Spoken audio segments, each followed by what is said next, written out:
Hey, Natalie, how you doing? Thank you so much for kicking things off. Um, I was just going through your writing here. Okay, let's go ahead and take a look at. First, I want to look at this page.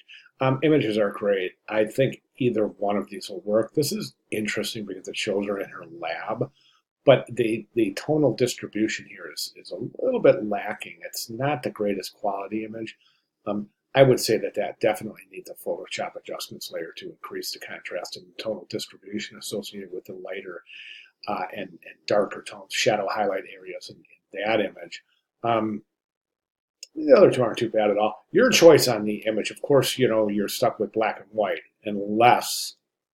um, unless you choose to colorize it in Photoshop, which is by any stretch it's not required, but it is an option. Okay, great job giving variety on the images.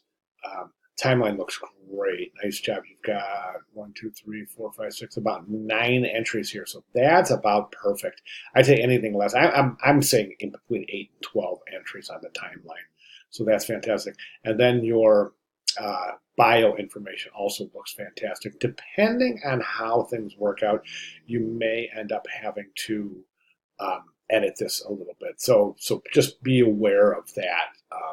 The space constraints associated with the bio information being presented in only one area. That's the back of the poster. So keep that in mind. Great job there. Okay, let's go ahead and take a look at your schedules. So you got it. I mean, you got the idea without question because you're showing different examples of simultaneity, visual transformation, visual substitution, visual exaggeration, visual correspondence, and it looks like you've got a good mix of some of the elements from class, including the evocative type design, implied and directional lines, etc., juxtaposition of type and image overlapping, and these are things that are covered in class, so that's great. Let's take a look at each one.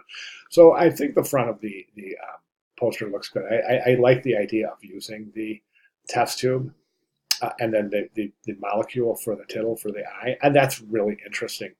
And then this is okay. This is going to transfer to the timeline on the back, right? But I'm not real sure if we need this because the reason I say that in a lot of your fronts of your posters, um, well, I'll talk about each one individually, but you really want to kind of say, okay, I don't want to give too much visual information here because I don't want the viewer to get lost or confused. So, for example, if we just have Marie Curie with the test tube and then saving lives, the viewer is able to look at that even if they don't know who she is, and they're able to ascertain that she was some sort of a scientist, as indicated by the test tube, that had something to do with groundbreaking discoveries that save lives, right? So that's a lot of information here. This might be too much information, so you don't want to confuse the viewer.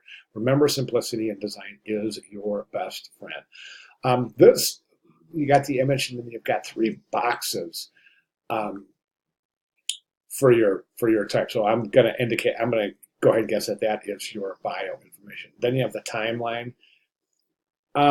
A lot of times to try to assemble the timeline is really effective to try to use some sort of attributes from the front of the poster to continue on the back of the poster. This is called simultaneity or visual transformation. So you want to make sure that there's elements on the front of the poster that are visible on the back. Typically, it's the timeline information. This one says X-way of ribs. I'm not really seeing that. So think about that. Plus, about that. So, at any rate, what I'm saying is I know that she invented radium, but right now it almost would, as an X-ray on the front, it would almost appear that maybe you're saying in the front that she invented the X-ray, which of course we know is not true. Um, it's this. I think this one is interesting as well. But just again, try to time your message. Try not to overdo things. Keep things as simple as possible. Okay. Other than that, I think we're looking really good. So what I want you to do is just continue working, continue looking at examples, continue thinking of ideas, continue sketching.